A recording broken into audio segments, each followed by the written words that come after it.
Morning, everyone. First of all, I'd like A todos, en primer lugar, me gustaría dar las gracias al Comité Científico y a los organizadores de este Congreso Europeo de Anividia por invitarme a esta charla, que estoy segura de que será un congreso muy fructífero. Nuestro departamento de la Fundación Jiménez Díaz, el Hospital Fundación Jiménez Díaz, trabaja en el diagnóstico genético para las enfermedades genéticas durante 3 décadas. Correcto. Perdón, ya tenemos la presentación.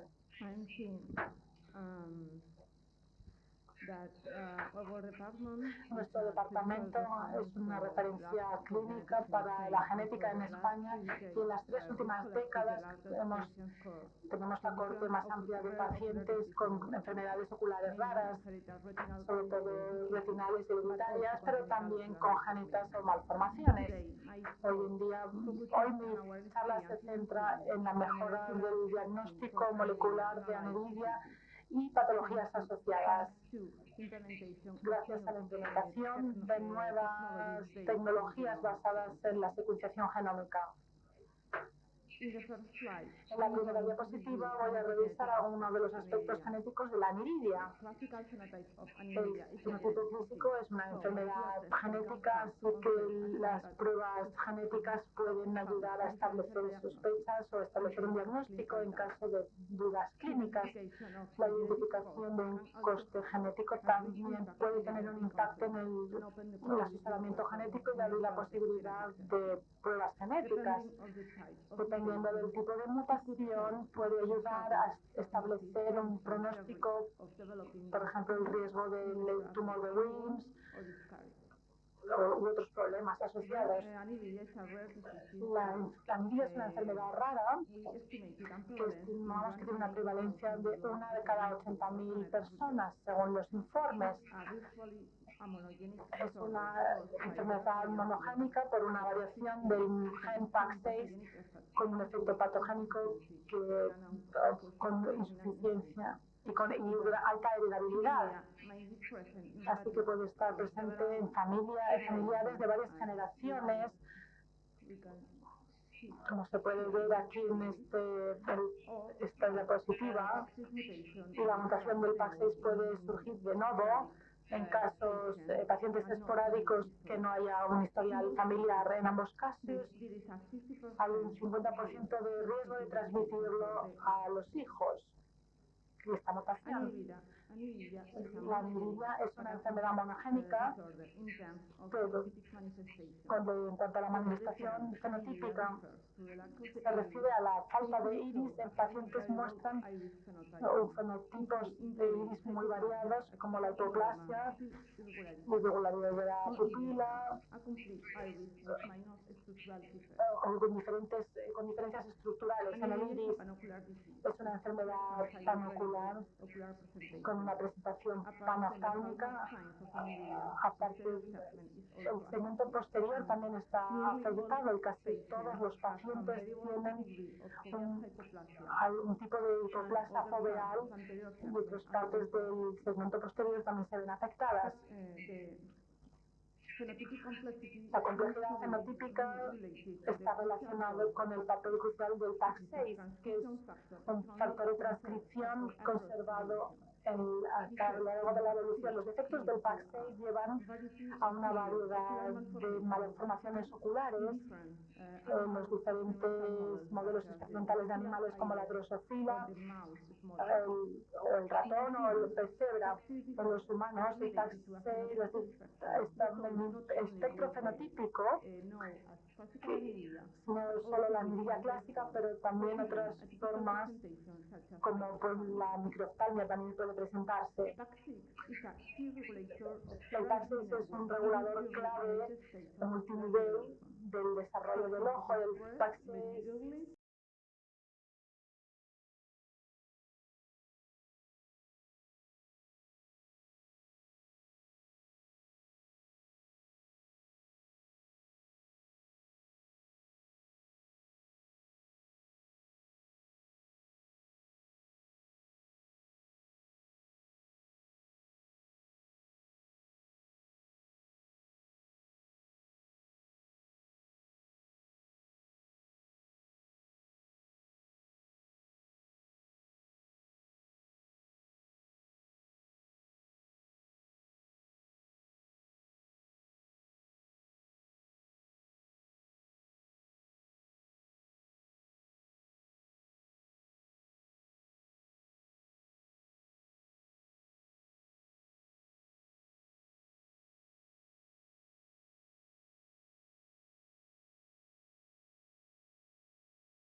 tecnologías de nueva generación para la secuenciación del ADN que son muy prometedores para mejorar las pruebas genéticas de enfermedades raras, en dos sentidos, sobre todo para la aniridia, en primer lugar, porque con solo una prueba se puede hacer un cribado del número de copias y reducir el tiempo y el coste de las pruebas genéticas para la aniridia. Y en segundo lugar, podemos hacer un cribado de las variantes no codificantes del PAC6.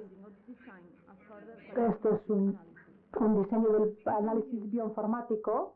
Podemos utilizar dos enfoques diferentes de secuenciación de nueva generación, el targeted screening, pero también del enfoque de la secuenciación completa del genoma. Y unos tienen pros y cons, claro. Ahora diré brevemente explicar algunos aspectos de estos dos enfoques. Podemos secuenciar un panel concreto con los genes de interés genético para la aniridia y analizar estas patologías. Este enfoque es muy rentable porque permite, por ejemplo, el multiplex. También se puede centrar en el exoma completa, las regiones codificantes de unos 20.000 genes de nuestro genoma. La secuenciación de exon ahora es bastante rentable, tiene una buena integración en el entorno clínico, especialmente la versión comercial de los que capturan unos 5.000 genes de interés clínico. Una de las ventajas de este método es que podemos utilizar paneles de genes diferentes con diferentes tecnologías con solo una prueba. Y por último, la secuenciación del genoma es el análisis más completo de todos los genes y el ADN no codificante. Brevemente me gustaría mostrar nuestra experiencia en la utilización de los NGS para las pruebas genéticas de la aniridia y otras patologías asociadas. En primer lugar, desarrollamos paneles para todos los locus del PAC6 completos con los intrones, UTR y también los enhancers del PAC6. En paralelo, desarrollamos microarrays para el análisis de las microdeleciones en el locus. En ambos casos, también se incluyeron más de 100 genes para el diagnóstico diferencial con otras enfermedades de desarrollo. También diseñamos un nuevo panel de genes para detectar microdeleciones en el síndrome WAG usando la secuenciación. Y ahora utilizamos secuenciación clínica en nuestro departamento como una herramienta para analizar variantes puntuales y microdeleciones con solo una prueba. La ventaja es que las diferentes enfermedades oculares se pueden analizar al mismo tiempo utilizando paneles virtuales con genes y con pruebas clínicas. Todos estos enfoques mejoran el rendimiento en 20 puntos, hasta un 95%. La mayoría de los pacientes tienen diferentes variantes del PAC6, pero también hemos visto que las variantes en otros genes, otros genes diferentes. Aquí en nuestros paneles de aniridia tenemos una frecuencia de variantes no codificantes patogénicas en varias zonas no codificantes. Y en nuestro trabajo revela que la utilidad clínica del cribado de regiones no codificantes que normalmente no entran en la secuenciación de exones. La mayoría de los variantes entran en el splicing del PAC6 con el splicing no canónico. Realizamos análisis de expresión para estudiar las consecuencias funcionales de estas variantes de splicing utilizando in vitro minigenes que cubren todo el PAC6 y diferentes variantes de splicing, incluyendo las no canónicas, missense, sinónimas y intrónico profundo. Y en algunos casos hacemos análisis ex vivo utilizando células de pacientes. Ambos enfoques nos ayudan a confirmar las variantes patogénicas de significado desconocido y algunas variantes sinónimas que al principio se consideraban benignas.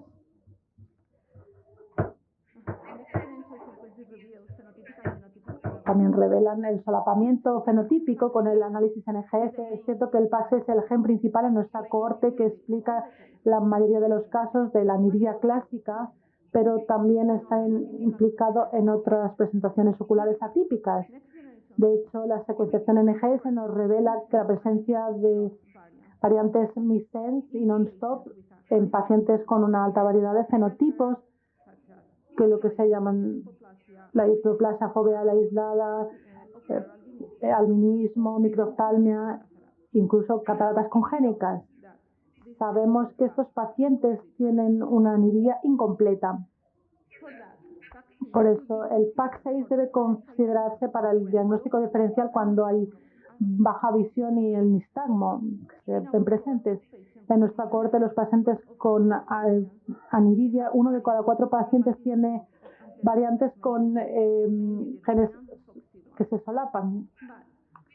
Pero hemos descubierto también variantes en otros posibles genes candidatos que representan nuevas asociaciones fenotípicas, como la 3AA, que es un gen dominante para catarata congénita, que está presente en una aniridia también, o CPAMD8, que es el segmento anterior, gen del segmento anterior, que puede diagnosticarse de forma incorrecta como aniridia dominante. Como el doctor Alio ya ha explicado,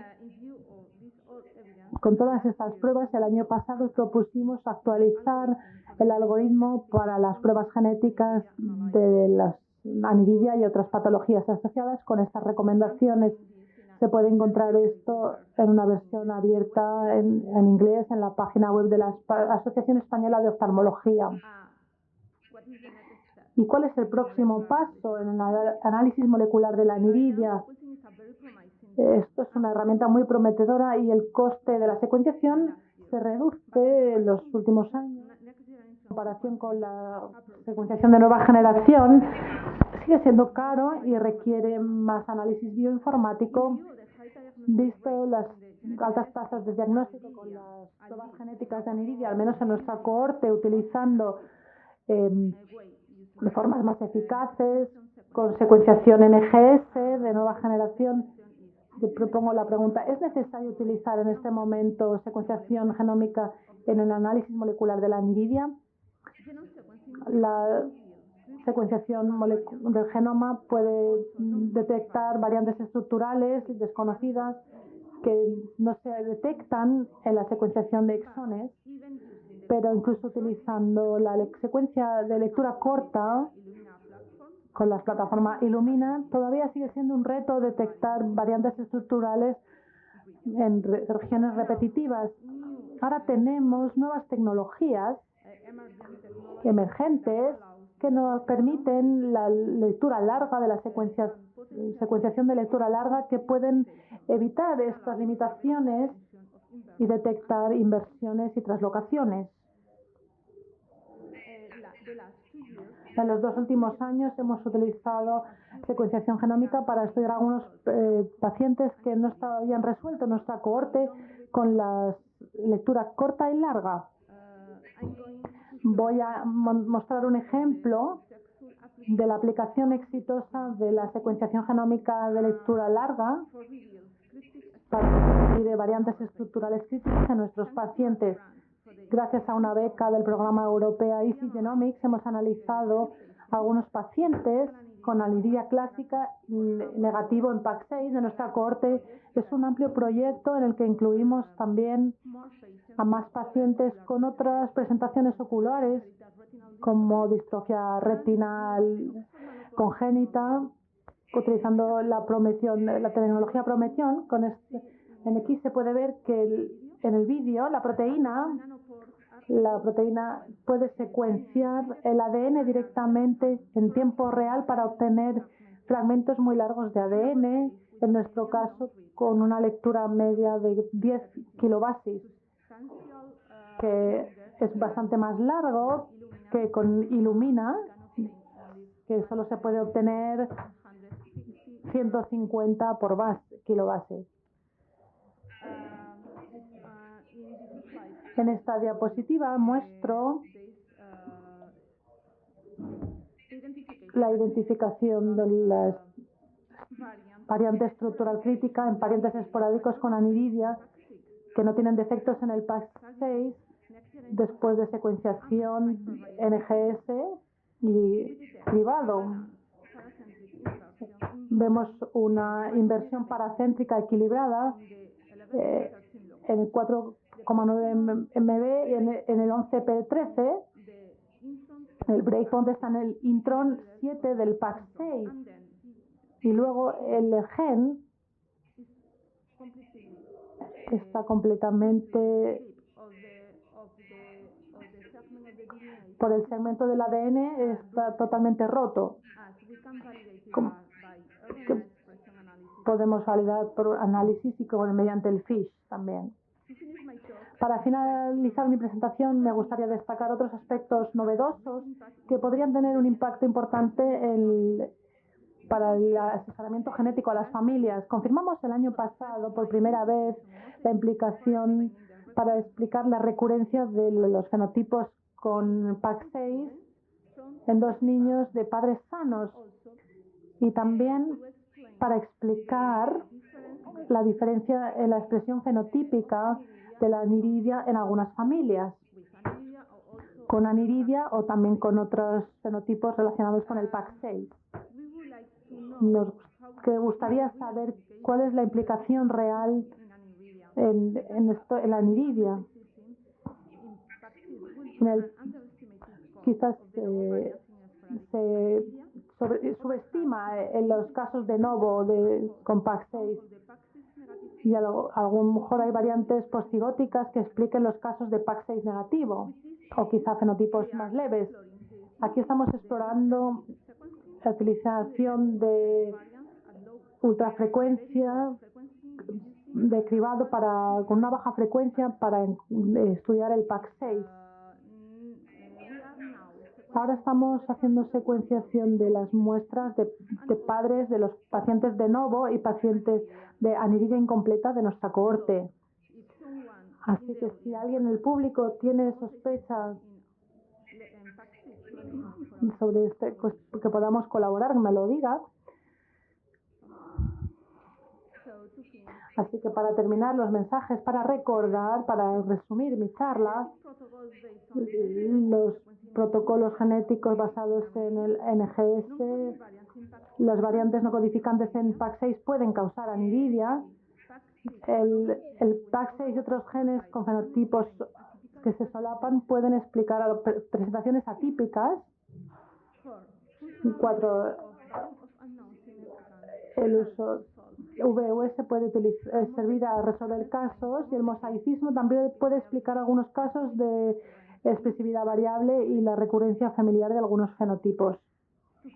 Para terminar, me gustaría dar las gracias a todas las personas que han participado en este trabajo de la Fundación Jiménez Díaz, especialmente la doctora Carmen Ayuso, con el Departamento de Oftalmología y Bioinformática, y especialmente a mi grupo. La mayor parte de este trabajo es parte de la tesis doctoral de Alejandra María Dorante, Alejandra Tamayo, Carolina Ruiz, y también me gustaría dar las gracias a nuestros colaboradores y nuestros patrocinadores, y especialmente a todos los pacientes con aniridia y patologías asociadas y sus familias que han participado en nuestro trabajo, y también a la Asociación Española de Aniridia por su apoyo durante estos años. Este trabajo no habría sido posible sin todos vosotros. Muchas gracias por su atención.